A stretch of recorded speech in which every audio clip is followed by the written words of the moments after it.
So I thought I could start off by doing a relatively shorter essay by Stirner rather than getting into a longer and more complicated book like The Eagle on Its Own or any other kind of work. So this text is only roughly about 4 pages long, and I will leave a link to it in the description.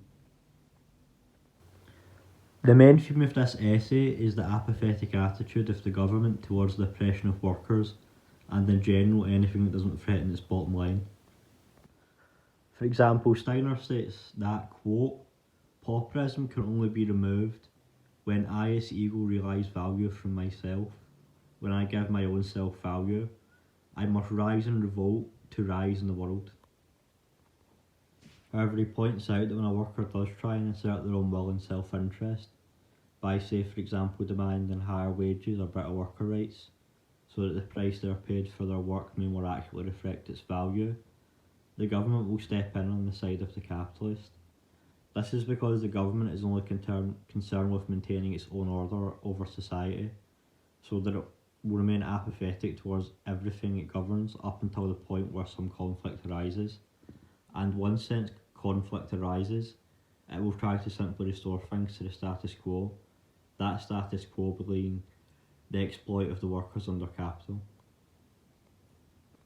Stirner then suggests that the worker could break free of their chains and assert themselves as a kind of free man and philosopher, and bring their own goods or ideas directly to the market.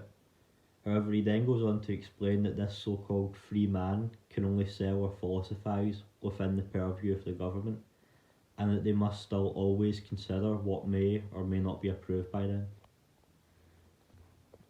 This is something I learned myself when I looked into selling things that I had made myself on the street, with the idea that only that way could I be fairly compensated for my labour.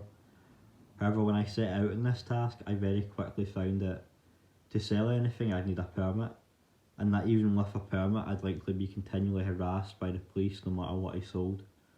Regardless, I did attempt to make a few small stones and go out and sell them, just as an experiment.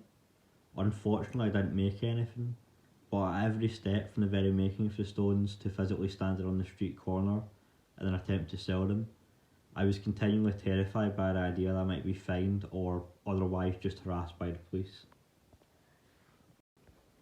The lesson here is that you're only allowed to engage with the economy or society as a whole through means that are approved by the government. While I may broadly agree with many of Stirner's points, I think that he fails to recognise that the government itself isn't just some abstract entity but a collection of individuals.